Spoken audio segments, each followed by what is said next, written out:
So welcome everyone to the continuation of our virtual club development series. I'm Jocelyn Poirier. I'm the manager of rugby development at Rugby Ontario and excited to be able to continue the conversations and work that we started last fall and dive into some more topics this winter and even into the spring. We're running this again through our virtual event platform, but if you're having issues connecting, you can use the Zoom link directly at the bottom of the session page. If you're hearing this, you've hopefully made it here all right.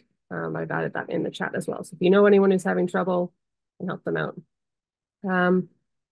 Because this is a Zoom meeting, probably don't have to tell you, everyone's been on a lot of Zoom meetings, but please just keep your microphones muted while you're listening. We encourage you though to keep your cameras on if you're comfortable with that, and to use the chat to ask questions. We will potentially ask you to unmute and speak to those points or ask your question verbally as well if you're comfortable.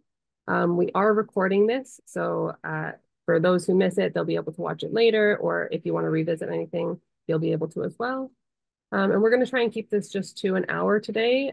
So if you have any questions or follow-up that we don't get to, or something more specific you want to ask of the speakers or any of us here, please follow up with leave us a note in the chat or send me an email afterwards, and we're happy to follow up and discuss more with that.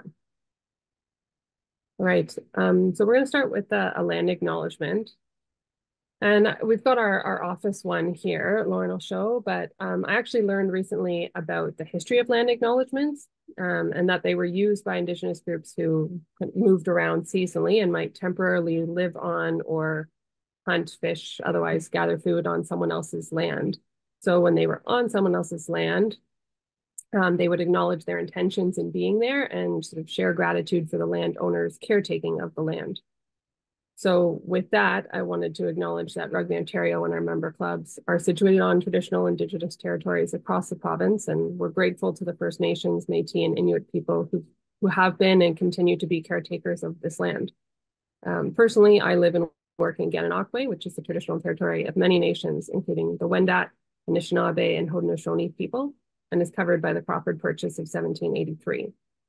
And I'm extremely grateful to the generations of Indigenous people who live and have lived here, and recognize my privilege to live here now and be able to experience the beauty of this region. So if any of you would like to take a moment to acknowledge where you're from, where you're joining us from, you can go ahead and do that in the chat or unmute and share with us now.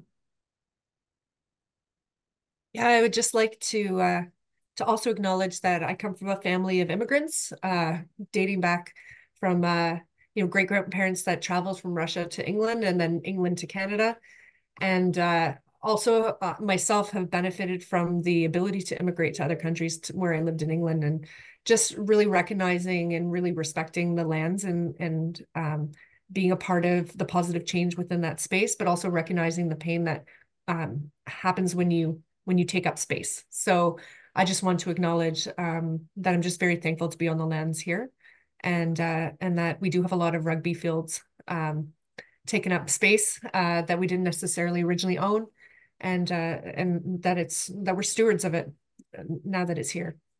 Mm-hmm. Thanks, Lauren. Thanks. Brian here, joining from Toronto on Treaty 13 lands. Like Lauren, my family is a family of immigrants who are settlers here from Trinidad by way of India. And as both a newcomer and settler who works in the field of sport, I think about, when I think about land acknowledgements, I also think about just areas of reflection and purpose. And in the, as it relates to sort of sport and a topic that we're gathered around today and through ongoing development, I will just want to plug and promote the Truth and Reconciliation Commission calls to action for sport, as we think about how we want to grow and evolve, not just rugby, but all sport in this country. Thank you. Jocelyn, do you want us to just take over? Well, I'll just introduce who else is with us here. So obviously I already introduced myself, but our Director of Rugby Operations, John Hyland, is here as well, for as long as he can stay. So John can give a wave. And then the other face you may not recognize here is Justin Bovell, our club development intern. So he'll be helping out sort of behind the scenes as well. And then we're really excited to have these two key members from our former Build Belonging Project Advisory Committee, now our Build Belonging Legacy Committee. Dr. Lauren Wellman, who's Manager of Research and Strategic Initiatives and EDI at Centennial College, a Rugby Canada board member as well, and Brian Heal, the Social Impact Research Lead at MLSC Foundation, and a Sport Information Resource Center board member. And as a related side note, I think they're going to touch on it a bit later here as well, but if you're involved in youth at all, and you have not seen the MLSC Change the Game research project in their report, you should go check it out right after this. Their 2024 report just launched, and it could be helpful with some of your grant writing. So we can share the link for that as well. Both Brian and Lauren have extensive knowledge of grants and grant writing, and this topic has been an identified need for some time for us. So we're really grateful to both of you for taking the time to share your experience with us. And yeah, I'll stop talking now and let you guys take over. Thanks, Jocelyn. Brian, before we start, Brian, are you involved in rugby at all? What's your involvement in rugby? Well, beyond the Build Belonging project, not much beyond being a fan. I played a little bit of rugby, very, very amateurish in high school. I was terrible. I had a lot of fun. But the thing that always stuck with me and where I continue to be a fan is, I don't know if it was the physicality of the game we played, but there's just a sense of togetherness and community around the sport. That I was a multi-sport kid, played and tried a lot of things, but the community around rugby was it just felt different relative to a lot of other sports I played. And even though I no longer play, and it's been several years since then, I've had a fondness from afar. And getting to know Jocelyn and the Rugby Ontario team through the Build Belonging project and other things, it's started to draw me back in. But I am consider me an absent friend who's Thanks, Brian. Rejoining the ranks. Brian, you're a little muddled. I don't know if your microphone's a little off. We can hear you, but it's just a little faint. Okay. I just wanted to say hi to everyone. I know there's many people on the call that I've met before, whether it's an Ontario rugby meeting, the AGM a few years ago, and then also just in general at rugby events and such. My previous background is I formerly was with the Toronto Nomads. I played for the Yeomen a long, long time ago. And I've been a board, well, an executive, I guess, or, on the committees for every single rugby club I've been a part of. So I have a huge, huge soft spot for rugby clubs and how much you do for your communities. So just thank you for taking the time today. Now, we want to remind ourselves when we're I think we're off season right now. So I know many of you hit November and said, I'm never doing this again. Like, this is hell. I'm never doing this again. We got to remind ourselves why we do it. That, as World Rugby is, says everything that's super amazing about rugby is that it confirms that community rugby contributes, and, if it's happening in the US, it's definitely happening in Canada, that it has social value, global participation grows. So we're seeing growth in our sport, especially after COVID. If you look at when the AGM is going to happen for Rugby Canada coming up, is that membership is increasing. And we know that sport in general has a lot of physical, emotional, social benefits. Like, there's so many things that have so many benefits to participating in sport, particularly at the youth level. And we know that all of you are working your butts off all the time, pretending like you're working when you're actually doing rugby stuff. Don't tell my boss, but that's what we do, right? But we know that rugby clubs have a lot of challenges. And I know that all of you have experienced more than one of these, and that it's a strain every year. Mostly around recruitment and retention. We do really good with recruiting, and then all of a sudden, like, we have a bunch of people leave. So I have a 30% rule that 30% stay. So you got to throw mud at the wall and hope it sticks. So you got to keep throwing that mud, and it can be exhausting. We also, I know a lot of people struggle with funding, because they're so dependent on the membership. But when the membership dues go up, and there's other issues in the world, like, food insecurity and taxes are going up and all those kind of things, that it causes a strain on our membership. So trying to find sponsorship and grants and all those things to help build your program up is really important. We also see that there's always a shift in leadership. Like, sometimes you'll get an amazing person who will be part of your club and will have such an impact, and then they'll leave, and then you'll see it implode because there wasn't a sustainability program underneath them. And that's something that's going to be really important. And that's also why you write grants, is to build this kind of sustainable project. And then many of you, really struggle with strategic planning, mostly because you don't have the time. You're focusing on the now and not the future. But actually, if you did focus on the future, you could really kind of create a roadmap of what you like to see yourself in 5 to 10 years. And I think that's really, really important. Jocelyn, I don't know if you want to plug at that point about strategic planning, but we know that that's a priority for Rugby Ontario. Yeah, that'll be to come probably in the fall sessions, so that we can plan for next year. Yep. And just to plug Brian again, Change the Game Research, MLC Foundation, MLC Launchpad are doing some amazing work in evidence-based understandings of how we can build the game, particularly in Toronto and inner city, but this really is relative to other parts of Ontario. Brian, do you want to say a few words about it? Because it's absolutely amazing. Thanks, Lauren. I'll jump in a little bit. Appreciate the plug, and I threw the link to the report in the chat itself. I'll give a little bit of background and context to what Change the Game research is. For the past 3 years, effectively since the height of pandemic lockdowns, we've been asking youth around Ontario, what do you need? What does a reimagined sports system look for you? So yes, we go down some data and statistics around challenges, but fundamentally we are asking young people and parents who sign them up, what do they need and want out of sport and sport experiences? In 3 years, we've engaged over 25,000 youth from across Ontario, across different regions, across different sports. I represent a charitable foundation that's connected to Maple Leaf Sports and Entertainment, but truthfully, this is not in any way connected and defined or limited by MLSC's sort of 4 core sports at all. Yes, we include some data related to football, basketball, soccer, and hockey, but a lot related to rugby, racket sports, water sports, young people who don't play a sport at all, who may have things to say if they are a constituency of interest for someone who's looking to grow their game and outreach to youth who may not be in the bubble already. So all to say is both Jocelyn and Lauren plug the idea of data. Do you have data? Do you have evidence? One of the things we do with Change the Game is make a commitment to publishing and making our data set available publicly and by request. So on our site, we've got the report. We've also got a bit of a dashboard to play around with. But the plug here is you'll get my email address after today.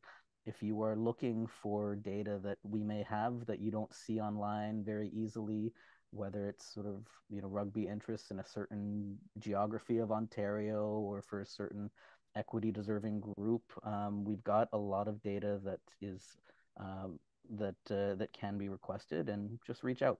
I'm happy to kind of share what we have if it can be helpful to you and your proposals at all. Thanks, Brian. Before we start talking about grants, I forgot to mention we were doing our introductions, our relationship with grants, because you're probably thinking, why was Brian and Lauren picked to talk about this? So I thought we could just give you some, so when we kind of like riff between each other, we want to give you some context of our relationship with it. So Brian is part of MLC Foundation. You're part of MLC Foundation, right? Launchpad. Right. So Brian is the funder. So he has grants, and he will award grants, community-based grants, in addition to many other things he does in his role at there. Okay. And I in the past and where possible is I often write grants for people, or have written or supported people writing grants. So for instance, the Toronto Nomads, the Toronto Buccaneers, Rugby Ontario, where I've helped to write grants, and also we've won grants, and I've also run the grants in some cases too. I also, as I'm getting really old, I'm now on panels to award grants too. So I just want to give a context that, so we have here that's someone who's a funder and someone who's a grant writer, which I think will be really beneficial when we go through this. Is we're going to take you through the experiences of what we want to highlight when you're writing a grant, what you really want to think about. So first thing we're going to start about is, what is a grant, right? So let's move to the next. Oh yeah, okay. So grant is a short-term funding. Short-term funding. That's really important to know, for nonprofit, grassroots, and volunteer-led groups to design and lead community-based projects that provide social services and encourage engagement and leadership development. So it could be strengthening your athlete programming, identifying clear athlete performance targets. There's a bunch of stuff. Okay, so basically you're looking for a grant A grant is money, not sponsorship, not money given to you like, here's a pot of money, do what you want with it. You have a specific project and it's a short-term funding to deliver the project, right? And that project is usually to contribute to some sort of social impact. Brian, is that right? Absolutely. Now Okay. there may be, yeah, now you may find, as we're going to go through a few examples, the language of individual grants may vary. A lot of the themes are similar, but it is important to kind of think about, is the impact of the grant that you're applying for something about your own capacity as a club or organization? Is it something about a community or a constituency you want to engage better or differently? So, keep the eye on the prize on impact, but but recognize that we'll get into how the language can vary from grant to grant. Right. Usually they're looking for things that are going to grow the game, things that are going to build capacity for your club and for you to deliver things, right? Like they're really focused on building your capacity to have significant impact on the community, or not impact, but some sort of growth. There has to be a growth in that space. It is not it's not just easy money. Okay. The money has to be spent and it has to be very particular what you're spending it on. Okay. So if they give you $5,000, what you said in the proposal has to happen. Okay. So it's not free money. And I say that with an asterisk because sometimes you get the money and you realize it's more work than the money that you've been given. Right, Brian? Yes. So sometimes you're awarded $2,000 and you're like, oh my God, this is so much work. Like, why? Right? So it's got to be a real benefit to your club. Okay, there's several grants out there. And before, we're going to show you sport-specific grants that might speak to you, right? But there's so many other grants that you can apply for. So for instance, if you live in a high immigrant, like newcomer area, you might want to pursue a newcomer grant, right? Or, a municipal-based grant, right? We're going to show you the ones that are specific to sport, but there's so many other grants that are out there that you might want to pursue as well. So we haven't explored that. We're going to give you very specific ones. The most kind of one that should resonate with you, and everyone should be applying to it, is the Rugby Canada Community Fund, okay? And unfortunately, when we show you all these grants, the deadlines are in like a few days for all of them. So it might be not for this year, although if you're in a position to do it this year, do it, but definitely next year, because these are going to be rolling, okay? Annual grants, I guess you could say. So this one has an awarding of 1,000, 2,500, 5,000, and 10,000. And we're going to talk a little bit later. We're going to delve into this one a little bit later, but it's really focused on growing the game, building capacity, and enhancing the game, right? When I say enhancing the game is gaining better knowledge about safe sport, wellness, concussion, research, that kind of stuff. When I say capacity building, I'm saying building out your coaches, your ref capacity, and so on and so on. When I say growing the game, it's particularly around equity deserving groups or within schools. Okay, application deadline is February 11th, yesterday. Okay, just want to show you an example. A lot of people have won this, particularly in Ontario. So the Rainbow Griffins won it recently, and they provide rugby programming for 2S LGBTQIA plus community. They ran their first season from January to September 2022. And the funds that they got through this, they used to purchase rugby balls, tackle bags, train and develop 3 new coaches and provide financial aid for registration amongst players who needed it. But also Niagara, Sarnia, Brantford, Burlington, Peterborough, Scarborough, they've all been successful at winning this grant. So it's definitely something you should consider if you have the capacity this year. I'll do this one, then Brian, you can do the next one. Ontario Trillium Foundation is a much more dynamic grant. So if you are used to grant writing, if this is something that is your forte and your club is at the point where you can really receive a significant amount of money, right? So it's 5,000 to I can't even speak, $250,000. So it's quite a significant grant. And as Jocelyn knows, there's a lot of work that goes into developing the proposal. And then there's even more so if you win it, right, Jocelyn, right? Oakville Crusaders were awarded it 2 years ago to upgrade their field equipment to improve the quality and safety of playing surfaces. The Toronto Nomads won it a few years ago to recover from COVID. And then the Build Belonging project for Rugby Ontario was funded by the Ontario Trillium Foundation. I wouldn't say that this is, if you are not like new to grant writing, this is not the space to be in. But if you are at the point for the next step, this is definitely an amazing program to consider. Okay, over to you, Brian. Yeah, and Trillium, if you're able to get through their process, it's a cool one because they have a mix of ones that are very much capital intensive if you need to retrofit or renovate or build something in addition to programmatic kind of streams. So it's they offer kind of a dual pathway here, which is great. Canadian Tire Jumpstart, their community development grant stream. This is one that that typically, I would say only relative to Trillium, has a higher success rate, smaller in volume. But the thing that's interesting to watch out for here is they have 3 calls every year. This is not an annual sort of one and done. So if February 16th, which is coming in real hot, if that is something that you're able to get in for, absolutely go for it, whether it's for your own organizational capacity or operational support to address a gap or something to support and sustain the delivery of programming.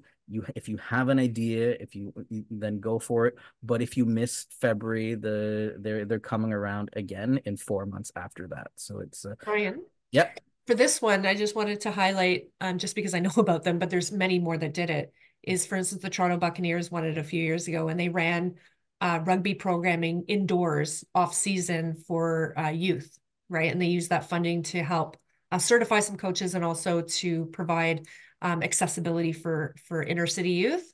And like, for instance, Toronto Nomads did something very similar where they did summer camps. So like, they're very simple project, right? Yeah, very simple, very practical, timely. If there's a clear plan and a focused way to develop and extend and grow the game off season or in season, it's a good thing to look at. And but it's also a good, I would say, tell, not unlike sort of, where I work with MLSE Foundation grants. Again, they don't have rugby in their name. They fund a lot of sport. They fund a lot of definitions of sport, physical activity, and movement. And so if you're thinking about an idea for engaging, a specific constituency through the power and potential of rugby itself, whether it's through coaching and employment and development or actual sport programming, there's a number of different, it's flexible to accommodate a number of different proposal types. Fast forward into the Nike Community Impact Fund. Again, these are awarded typically of these are more annual, small amounts between 5,000 and 15,000, centered on the experiences of youth in sport and physical activity. Look at the back half of this statement in particular. What is the relationship? And when we're kind of thinking about the Community Impact Fund, like so many of the others, these are all coming in hot in February. February is grant writing month for a lot of it's peak season for the year. So if we've got a few proposals going in now, but if the deadlines are just too soon, these are good. It's a good reminder as well to keep to circle for next year. Jumpstart, to the question from Eiley or Illy, I'm not sure. Apologies for pronunciation. The Jumpstart grant is not youth specific. The Nike one is. So that's the distinction there. But think about the outcomes and the impact you're trying to write about with the Nike specifically. Not always specific to rugby development, but how can a rugby program help positively impact a young person or the community that they're in? That's the nuance there, and we can when we get into some tips and tricks, we'll kind of talk a little bit about sort of outcomes, impact, and what is it that we're looking to achieve and measure. So there's other grants that we didn't list here, but the Canadian Women, I always say it wrong because it's caused back to me, the Canadian Women in Sport group, they do a female-centered grant for Community Grace Grant. MLC Launchpad, the reason we don't have it here is because it's closed, but they have a grant that's just you're gonna have to wait a whole new year for that. But we will give you a calendar for you to keep your eye on that prize. And there are conferences out there that do lists, that do grant writing and list the grants that are out there in Ontario, which I think we'll try to find out when the next one is to see if you'd like to attend and also get all the resources with that. But and as a resource, I just want to jump in as well to Yeah. call out something Jocelyn posted in the chat. Rugby Ontario is keeping a shared Google Doc that's running with a list of different funding opportunities that are available to clubs and organizations, that list a lot more than we're able to talk about today, but that's a running and growing list that is always evolving. If there's something there, if you have a question after today that and you're looking at one of the other ones we're not talking about, reach out. Happy to be available afterwards as a resource to you with any questions as you're working through it. Yeah, thank you. So now we're going to look into how to write a good grant. Well, we're going to start off with a negative and then totally end positive, right? So let's talk about the challenges of grants. Okay, how many of you have written a grant in the last, like in 2 minutes before it's supposed to close? Many of us. Okay, it's rushing a proposal leads to poor planning, right? So don't rush your proposal. If it's not on this year, don't do it. Okay, because and I say it with a lot of love. Like if you're not ready, don't do it. Do it next year. Okay, write your vision out, plan it all out. Because you might regret it with regards to capacity and resources, okay? If the grant doesn't line, you got to make sure the grant aligns with your priorities of the club. A lot of people will write a grant. It has nothing to do with your club or the values of your club or the plan for your club. So for instance, say you're an all-male club, you have no intentions to build female women's rugby, and you want to do this whole women's rugby thing, and you have no capacity, no entry points, and no intentions to grow the game in that way because maybe your men's program's struggling, right? So just make sure that the grant aligns with the priorities of the club, and that ties us back to the strategic plan, right? A good rugby club will have a strategic plan, and then you will see the grants come out there, and you will either find the grants that meet the needs of your strategic plan, or you'll review the grant that's out there and say, does this align with my strategic plan? Okay, that's the best scenario you could be in. As I just said before, many clubs don't actually have the capacity to run the grant. So they'll win it and they'll be like, oh my God, we don't even know how to do this, right? And then they'll hire someone to do it. And then it's a whole other problem, right? So make sure you have the capacity to run the grant, human resources, does it align with your schedule? Do you have people who actually want to do it? It's really important. Okay. And often when we write these grants, we rush and the details are vague. And so, Brian, pitfalls of grant, when you receive your grants, what are huge, pitfalls? So details are vague, often with the rush proposal as well.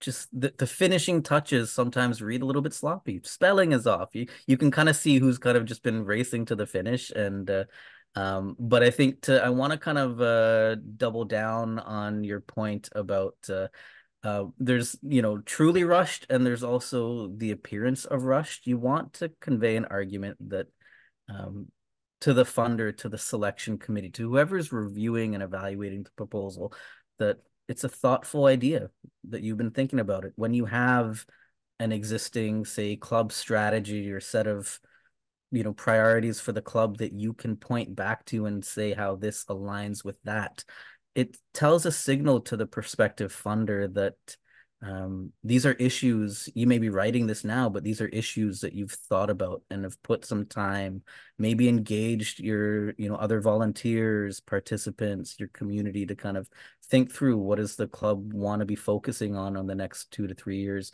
The more you can kind of connect the dots between what you're asking for and the existence of that kind of goal or strategy, it just conveys a sense of fit.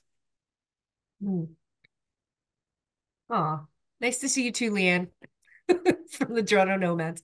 Okay, so let's get positive, right? We're gonna help you, but we're gonna help you write a winning grant. Okay. So we're gonna give you some tips and tricks. Now, I want to think of it in a rugby sense, right? We all have a formula of how we build great rugby programming, right? We go into schools, we have like a methodology, right? We go into schools, we invest our time, we promote our club, you know, and we give them swag. Like there's a formula. We have this kind of formula of how we can build good rugby programs if we have the resources and stuff.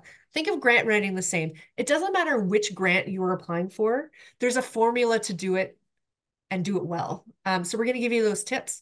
There's going to be nuances about what they're asking for and what you need to do. And some are going to be really extensively long and some are going to be really short. Some of the actually the hardest proposals are the short ones because you have such a small word count. You have 50 words to explain your project. Like that's impossible. And so we're just going to give you some tips and tricks and know that this is a very standard formula that we have seen over and over again. Okay. So the first thing is before you even write a grant or even think about this grant is you actually have to prepare yourself for the grant. You got to prepare yourself to go, do I want to be in this game? Like, do I want to play this game? Yes or no? Okay. You got to read the information over and over again, right? You really want to understand what the priorities of that grant is. Does it align with your work, right? Or your team, your club, where you are and where you want to go? What is the eligibility? Are you even eligible? A lot of people don't even look at eligibility and they write the whole thing and they realize they're not even eligible. Okay. And evaluation, right? What are they going to score you on? Because if you really need to pay attention to what they're going to evaluate on, because if it's 20% this or 30% that, that is where you're going to spend most of your time putting in the effort. Okay. What I also want to say is many of you might read something where it says eligibility is you must be a charity. Okay.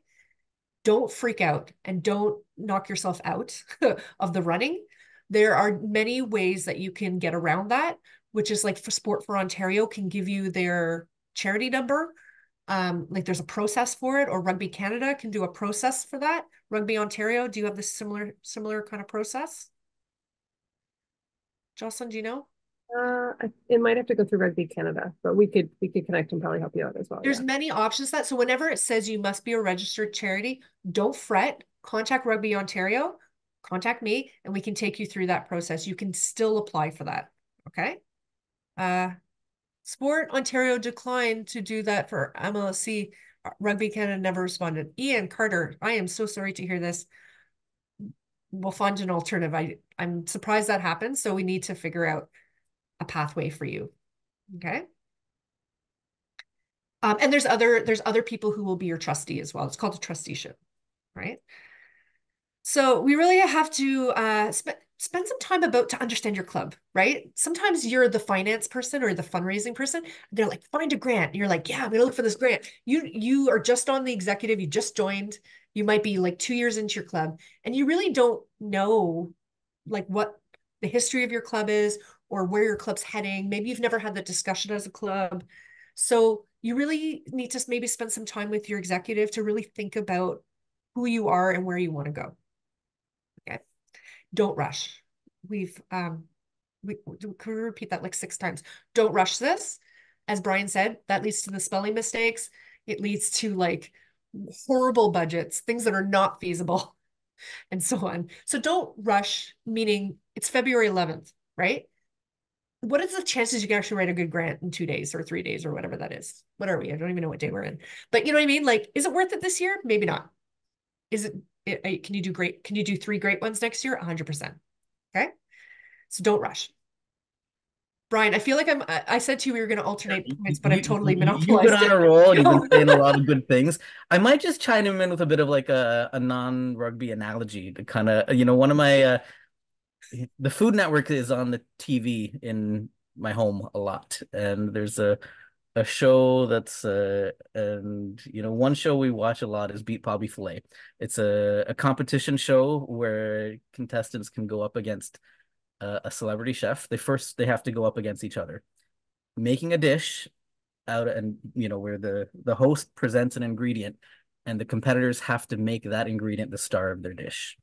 And often like what gets to a win is the distinction between those who truly focus on that ingredient, make it the star, make everything that they're doing, from the cooking to the presentation to the aromatics, everything is there to elevate that particular issue or focus or ingredient, versus ones who typically don't necessarily win, or ones where they try and do everything.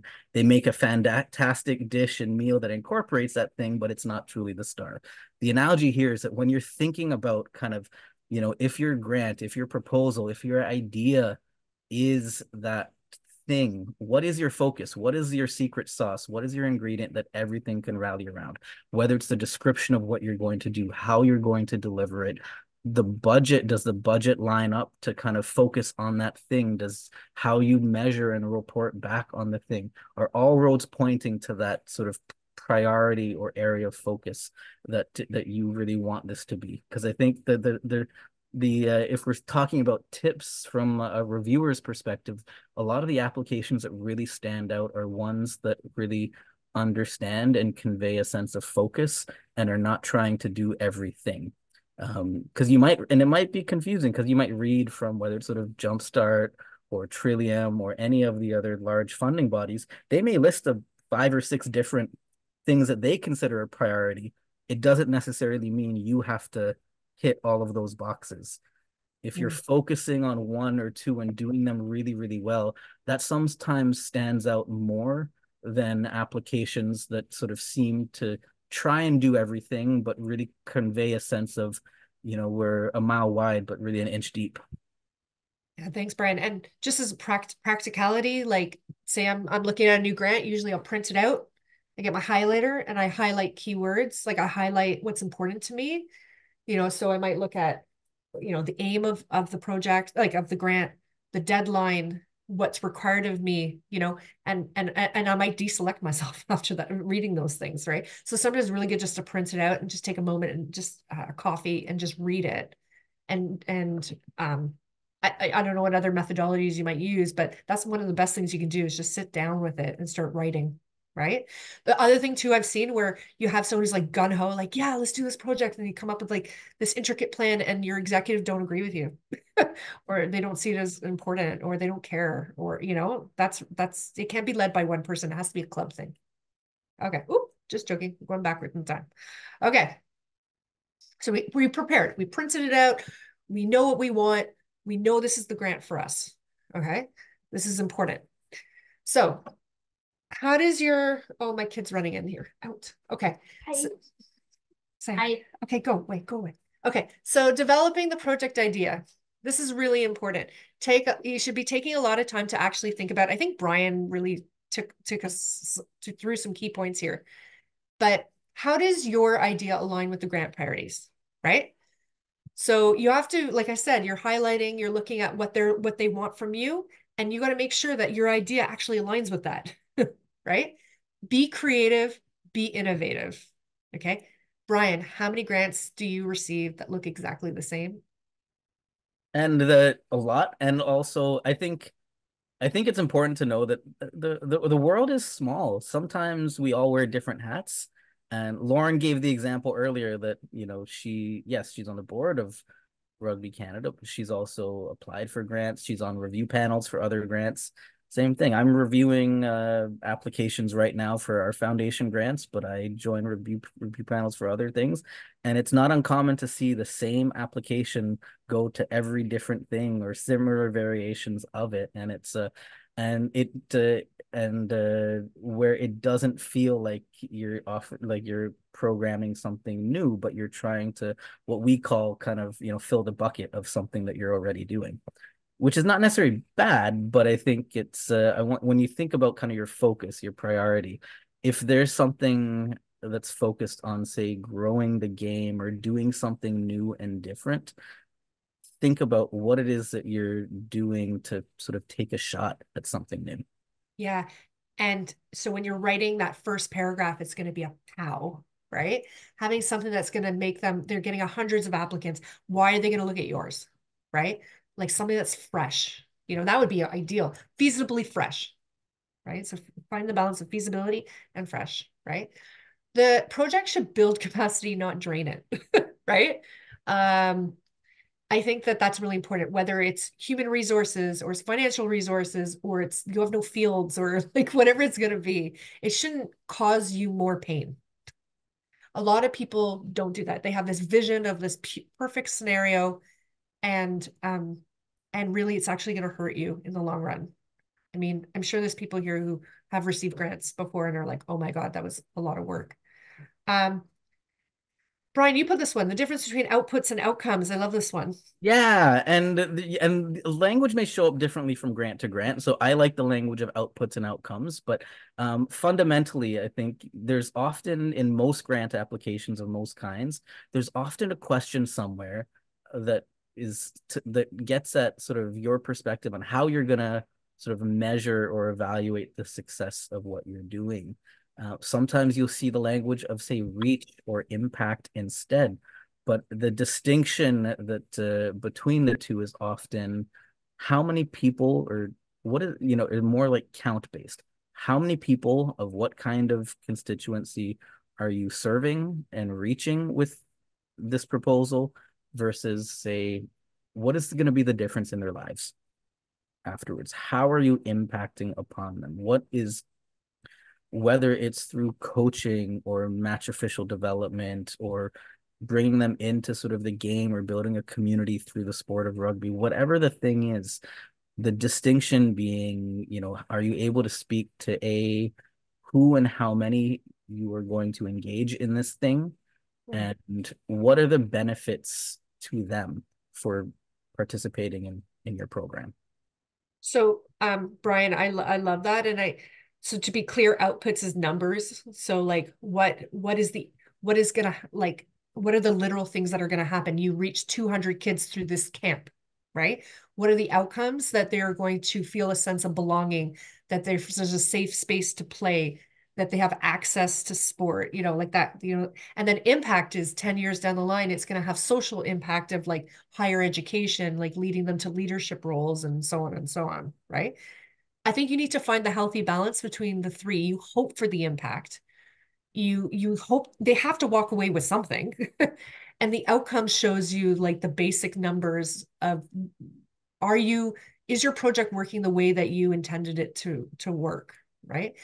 It's better to know your evaluation while you're building your project, right? So I think that's really important. A lot of people don't know why. They know what they want to do, but they don't know what they hope to get from it. So you really need to build these into your idea. And with that, Lauren mentioned earlier, it's often good to start with the how. The how of this is often when you're at a proposal stage, it's thinking about what the intent is. You don't yet know what the true outcome is until you do the thing, but are you able to convey in a proposal how are you going to go about measuring the thing? If outputs are about counts and numbers, that's the kind of thing that maybe we would get from registration database or attendance rolls or whatever. Outcomes is maybe a little bit more around, how do you know that someone's sense of belonging or whatever it is has improved? Are you going to ask them at the end? Are you going to do an exit interview, maybe an end of season survey of some kind? Think about kind of, is there a logical plan for you to be able to understand the impact or the outcome of what you're doing before going in?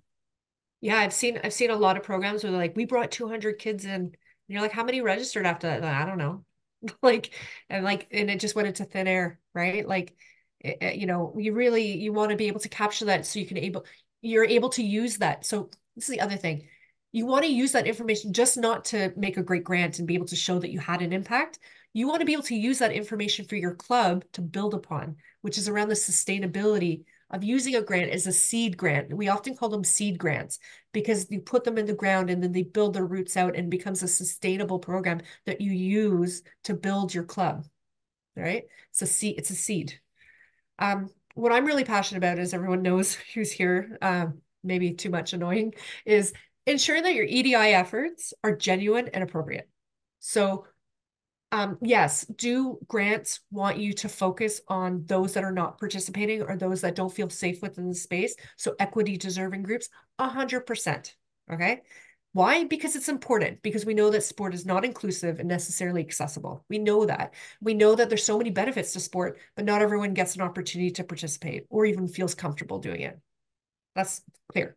But the worst thing you can do is write your EDI plan, embed it in your plan with it being superficial. Okay. So for instance, you're an Indy City Toronto sports organization. You have no capacity to enhance your Indigenous, you want to go into an Indigenous community and get Indigenous kids to play rugby. Well, that can be challenging. Maybe it's not to do with the communities that you're servicing. It could be B, they don't want you there, right? You have no relationship with anyone. It could actually be harming versus actually being beneficial to you and the group that you're trying to support and enhance, okay? So what you have to do is when you're going to do EDI efforts, which I encourage that every single grant should have a component of that, is that it's genuine and it's appropriate. So for instance, ask yourself, where are your rugby fields? Who from your community, how does that relate to the demographics of the communities that you service? Who is not playing?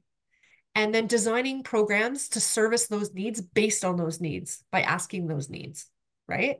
So for instance, we play a very upper middle class sport, and I know it varies within the province and the country, but there's quite a certain cultural level, like a cultural profile to it. How do we go into other communities that we are not necessarily familiar with or that we have leadership within that space and to actually bring them into the team, into the club, right? Because it can also be disastrous, right? So we can talk about that further. And obviously, Brian and I are always here to talk about that, but just be genuine in that thought. This is very repetitive. Know your needs, your resources, your supplies, and other costs. You might run a camp and you've never ran a camp before. You have no idea how much it costs. You have no idea all the small costs that come. A lot of people write really poor budgets. They're oversimplified. They're out of range, right? So be specific in that. And one of the tickets, I don't know about you, Brian, but if you add a partner, an appropriate partner, right? An appropriate partner, it can make or break your proposal, right? Brian, what do you feel about that? Totally. And if you're to that point, it's the tip here with doing things in tandem with partnerships with others, especially if they're of the smaller grant variety, where you have a partner who is established, who can share the capacity and the load with you on delivery and execution. Some grants will allow you to kind of include a partner letter of support if as a reference, which I would highly encourage you to include, because it shows that you've kind of connected with others and you're thinking about the offering a little bit more holistically. But I think that's I recognize, like, one of the things that one of the realities that I think a lot of funders need to often do a better job of acknowledging is that most sport opportunities in this province and in this country are run by very lean, mostly volunteer-led clubs and organizations. And partnerships can really help in a lot of ways convey a sense of feasibility and capacity. They can also likely have a charity number, which you can use, and they can be the primary funder with you in alignment with them. If you don't have a charity number, that can help you. So I'll give you an example. I worked on a project called Integration Through Recreation, where a settlement service in Toronto worked with a ultimate Frisbee club. And what they did was they worked with newcomers to teach them how to play ultimate Frisbee in like Jane and Finch area, or like the Keele area.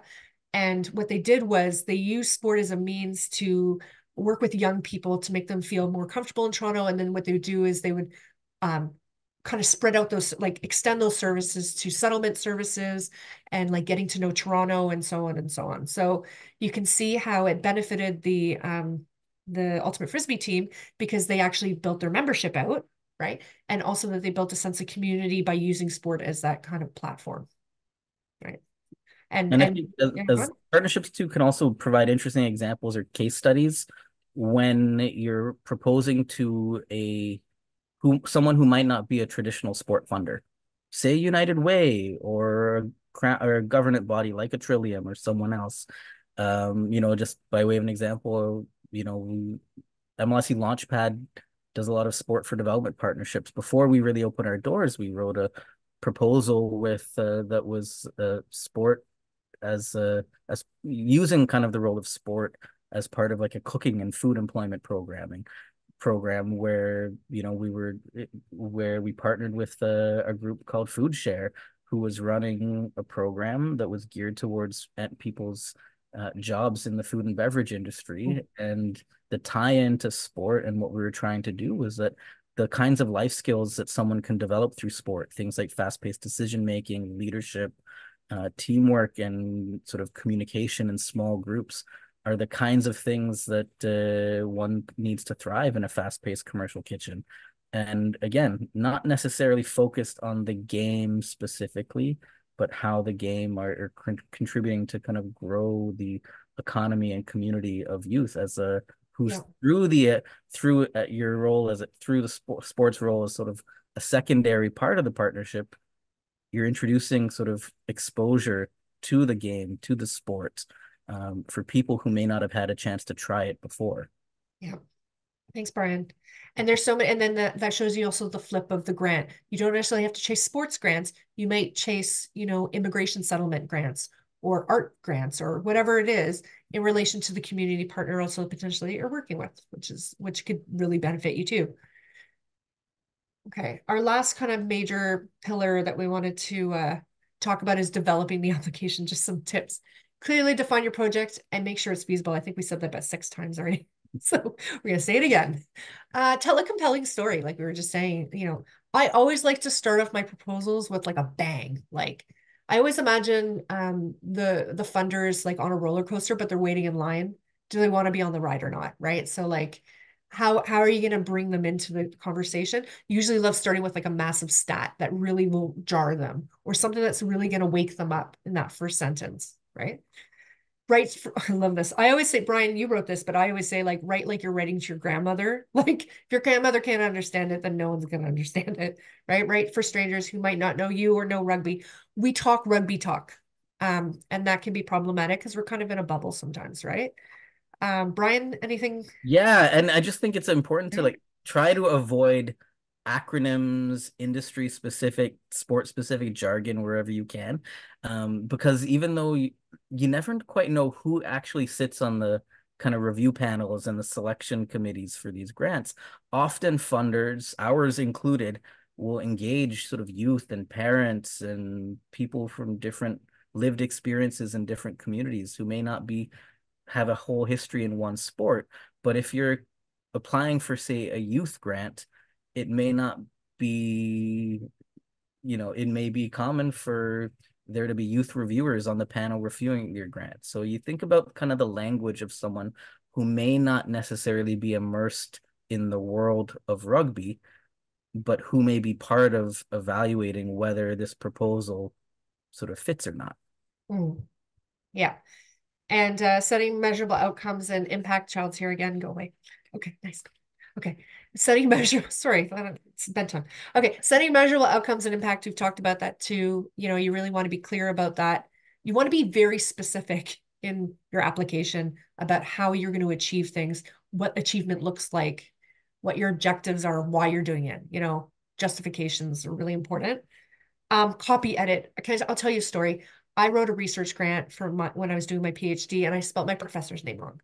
And it was so embarrassing because I got automatically kicked out because of it. I had like a great project. Even my professors were like, this was so good. We even argued the fact that it was a spelling mistake and it was a typo and blah, blah, blah. But I got kicked right out and I had no opportunity to win the grant for my PhD, like to fund my PhD. So I just say copy, edit, and get someone else to review it. And that's why you shouldn't do it when it's due at 12 o'clock. Do not send it at 11:45. Take your time, get someone else to read it for you, and use Grammarly if possible. Okay, we were gonna show like kind of take you through the grant, the Rugby Canada grant, and maybe show you like what we would do if we were looking at this, right? And kind of poking at it and saying, oh, this is interesting. But we wanted to open up the floor before we do that to questions. If there's anything we said you want us to clarify, or if you have any further questions about anything. Don't be shy.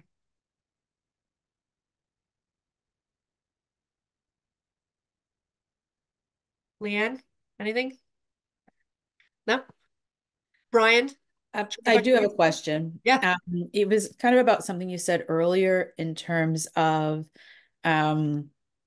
fresh or new projects, and looking at existing projects that we know we can deliver, but might have been done through another funder, but they're not sustainable yet, given the pandemic and stuff. They're not sustainable without support. And they're over and above our existing programming that we couldn't do without a grant. So yeah, I was just wondering if you would encourage or discourage, or if we have to mix up the secret sauce if it's working. And yeah, because we're in that position right now with our camp, because we finished our 3 years of funding and we're concerned about, do we have enough to continue delivering this to the community or not? I have an opinion about that. I'm just going to close my door because my kid is singing in the bathroom. Brian, do you want to answer? And then yeah, while Lauren's doing that, I will kind of jump in. I have an opinion too, and it's possible we have entirely different opinions. I think you have you have a real benefit in having been running this camp for 3 years.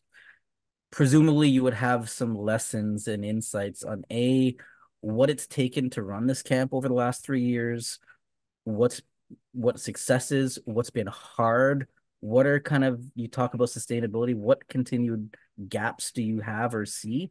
You are not, I think you have a real benefit and strength from if you're able to clearly define and articulate from real experience. You're not kind of dreaming of something here. You have something real to build upon. A lot of funders, ours included, likes to know that, do you understand what you're talking about? You have the experience of those 3 years, put it to use. Be honest and real about, okay, what have you learned? What's hard? What is the continued challenge or gap? Because everybody, if someone's getting 200 applications, everyone's going to be identifying a need of some kind. Yours, from how you've described it, seems like it's been pressure tested and validated by real experience from the last 3 years. And I would see that as an asset, not a liability. Thanks, Brian. And I was going to say, I've heard from other funders, I even think it might have been Jumpstart, where they're talking about that concern about coming up with new ideas all the time, and that they actually want to invest on things that are already in the works, like things that are already being funded. We're finding that funders are starting to fund more things that are already funded to help build that sustainability, build that growth. So don't be afraid of that. But Leanne, what I would suggest too is, now what? Where are you going? What more do you need to do? How can you build upon that and add that innovation to the next step in your journey? JD, I do have you on here and I have something for you, but I think Brian put his hand up first, and then we're going to go to JD because I have something for you. Hi, Brian and Lauren.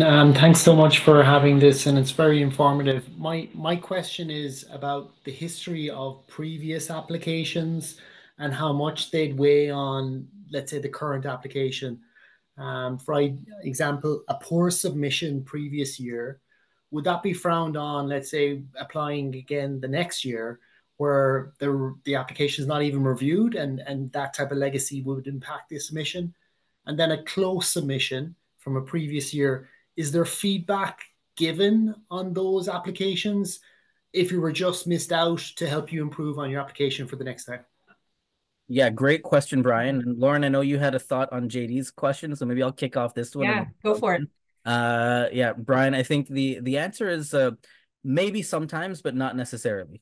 So for example, certainly a lot of the grants I know of, they do treat it sort of year over year as distinct years. If someone was not successful in a previous year, usually the selection panels change year in year, and it's not an outright, X, if you will. I would certainly treat it as, personally, and certainly speaking from an MLSE Foundation perspective and Trillium and United Way and other panels that I've been a part of, there's not a lot of continuity unless something particularly extreme or egregious kind of stood out. But no, I think you can treat it as a fresh slate.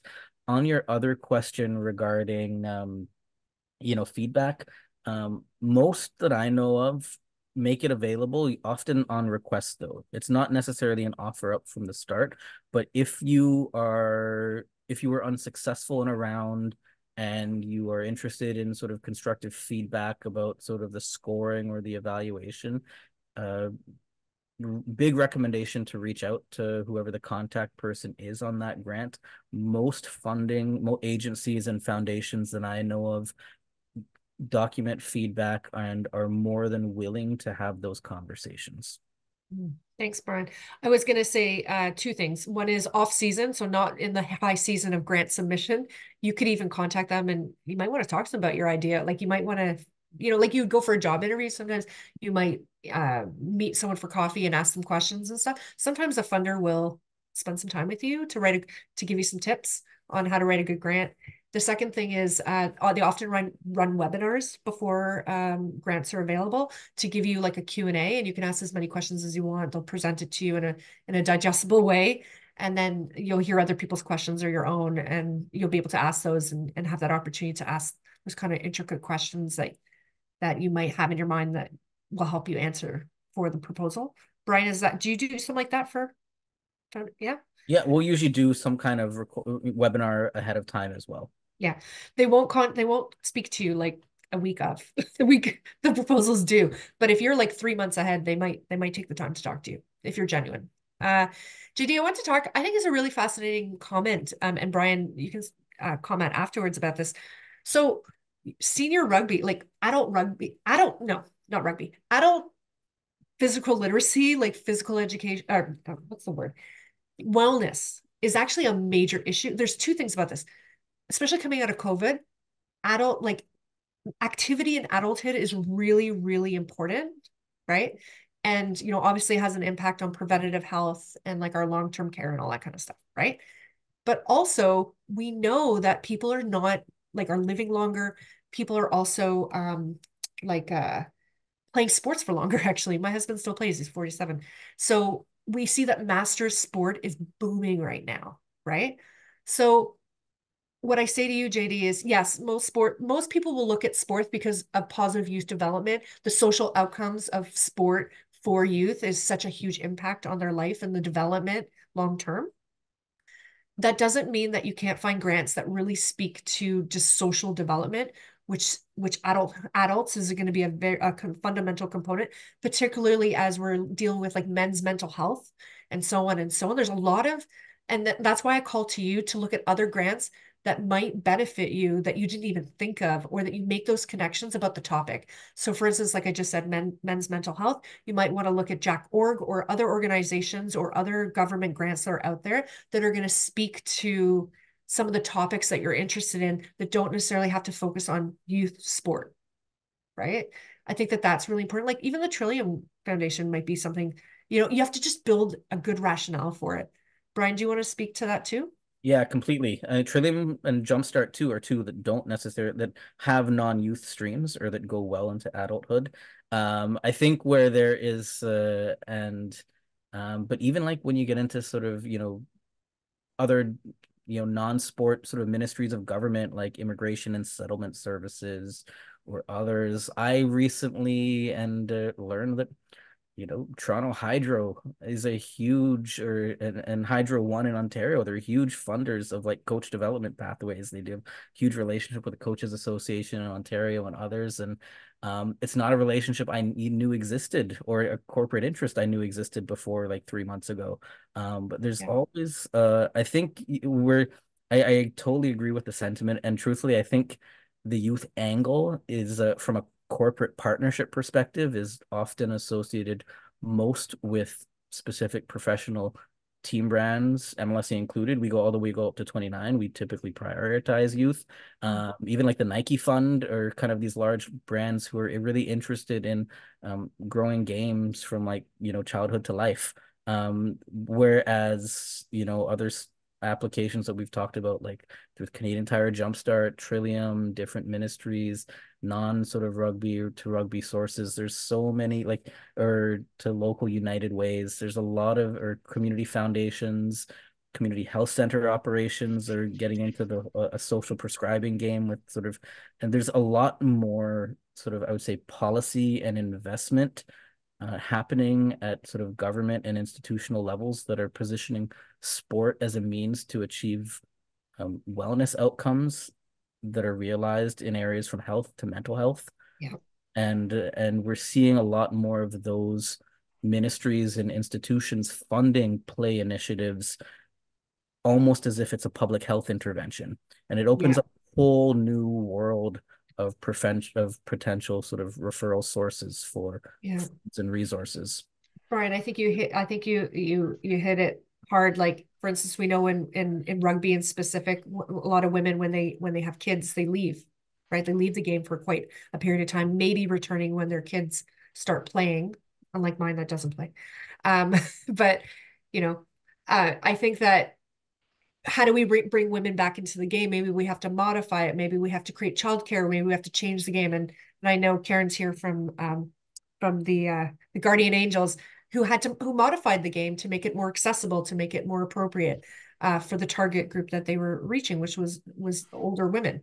So I think that Brian really hit it there, where you can look at those other like public health grants. I think that those are going to be massive community-based programming and such that don't necessarily look at youth, but also look at intersectionality. So looking at other social identifiers, like other things that identify us, like not just males, but it could be males of a certain race or so on and so on. So, newcomers is a major topic, or low-income families or low-income people. Like, that's really important. Okay, we got another hand and we got a question. I'm going to look at the question first. Oh, no, we got a lot of, yes, the grants will be, sorry, the presentation is going to be available. JD, I noticed you have a follow-up. Yeah, sorry, I just want to thank you for your response, you and Brian both. But actually, that bringing women back into the game is one of our angles that our director of sponsorship is sort of working on with our senior women representatives. But like, let's be honest, sometimes a grant is simply just needed to sort of help cover the cost of replacing aging infrastructure and bags, so we can in turn keep the registration costs low and entice people to return to the game. Because as you alluded to earlier on, the game, sports aren't cheap, right? We got to pay for the fields, we got to pay for the rest, we got to pay to get it lined, the costs go on and on and on. But I mean, just having a straight up grant that pays for half dozen new rucking shields and it's not there. You've got to build in a whole plan and aspect. It's yes, you're right, we got to get creative, but sometimes that's exactly what we're looking for. JD, what's really important about that, and this is important because most clubs will think what you're thinking, is you might want to look at capital grants. Like, you might want to look at grants that build capacity. Like, there are grants where you can buy equipment or that you run here's another kind of way around it, is you're going to run a youth program, but you got to buy pads and you got to buy this and you got to buy that for this youth program. However, you're going to now spread that across your club afterwards, right? Afterwards. But what I'm saying is, what's important about that, and I want to warn you about that, is I spoke to Jumpstart this summer when they were at the rugby in the park, rugby in the square, sorry. And I was talking to them and I said, like, how's it going? And they said, oh, there's so many sports organizations who get the grant and they use money for totally not what they were supposed to use it for. And they're like, it's really frustrating, right? Because it's not free money. It's that you said you were going to do this project, you were going to deliver this project, it was going to have an impact. So just be careful with that. But it doesn't mean that you can leave a legacy behind through equipment purchases and so on and so on, or be very, very clear that you're using that money to build a clubhouse, and these are the reasons why you got to build that clubhouse. Right? So you might want to look at different grants for different reasons, but try to align it with the actual project. Perfect. Thank you, Lauren and Brian. My director of sponsorship is on the call, so I hope he's listening. Yeah, and what I can't believe I'm offering this to you because everyone's going to contact us, is I'm not great. There's two things I can do with you. I'm always available. And Brian, I don't know how to speak for yourself, but if you have an idea, you can always call me and we can run the idea past. If you write it, I can help, not copy edit it, but I can give you feedback on it too, right? We're always here for you. Like, if you put the effort in, we'll put the effort in too. And we know other people that will help as well. Okay. So you're not doing it alone. Now I just want to check for time. Jocelyn, how are we doing for time? Because I don't want to hold too many people. I know people are putting kids to bed and stuff. Yeah, we're 10 minutes over. I said I was going to cut us off and I haven't, because we're having some good conversations. So there don't seem to be any other burning questions though. So maybe we will wrap up now. But I'll leave it for you guys if you want to share any kind of final thoughts. And for everyone listening, if you have questions that come up, email me or put them in the chat now, and we'll make sure that you can connect and get back to them, right? Or you can email Brian or Lauren directly as well. Yeah. So final thoughts to you guys, and then I'll wrap us up here. Brian? Okay, I'll go first, then Lauren hit cleanup. No, just appreciate everyone for taking the time today. The questions have been great. Two final thoughts for me. Everyone's gonna be getting the resources, the decks, everything that we're talking about here in the recording and all the stuff. So I won't necessarily recap anything, but I will offer two things going forward, similar to Jocelyn. I am available if anyone needs a second opinion. If anyone has a question, you're working through something, you need someone with fresh eyes to kind of talk it through or brainstorm something, I'm happy to reach out by email. I'm happy to be available as able. And the other thing that I want to call out as it relates to, and it's particularly with inspired by JD's question on equipment. One of the things that MLSE Foundation is committed to doing as well is funder to funder education and advocacy. If you, through all of the things that you're applying for, if you're seeing that there is a crucial need to deliver your sport, your program, whatever, that a funder is not necessarily including in their eligibility, whether it's for non-youth or equipment or capital or whatnot, if it's a sport essential thing that's not there, I'd love that feedback as well, because we can help kind of support a case for why X funder may, we can support a case and a recommendation for how a particular granting stream might evolve a year from now or 2 years from now. So there's conversations that are live around grant writing in the moment, but if you're experiencing a particular frustration from a club perspective on eligibility, on what it includes, what it doesn't include, for example, the Change the Game research project that Jocelyn, teed me up with at the jump, we see, equipment, we see affordability show up in fees, in equipment, in transportation. It shows up differently in different domains. And we want to kind of work towards a system that's holistically understands that. So if you're seeing that you're not experiencing that from a certain funder or funders, I'd love that feedback so that we can help support sort of a case for change at a foundation level. So my final thoughts are, thank you, Brian. That was awesome and very thoughtful. My thoughts are, don't use grants as a means to build financial capacity. Use grants to test out new things, to really focus on building your program. And use other means for actually building financial capacity like sponsorship or membership, which is not great. But those are two things. Ian, it really irked me what you said about Sport Ontario and and Rugby Canada. So we need to be clear about how you can access if you need a charity number. Jocelyn and I will find a way to communicate different options for that. Because that's something that's really important. I think it discourages a lot of people. And I also just wanted to say, all of you are doing a great job. Being a rugby club is really hard. Being a rugby president or director of some sort is really hard. And it's tiring, hence my kid coming in and running in and asking me to put him to bed and I'm busy. I just wanted to say, we have a lot of respect for you because I know that, with Rugby Canada, we've come up with the strategic plan and you might not see yourself in it, but you are part of it.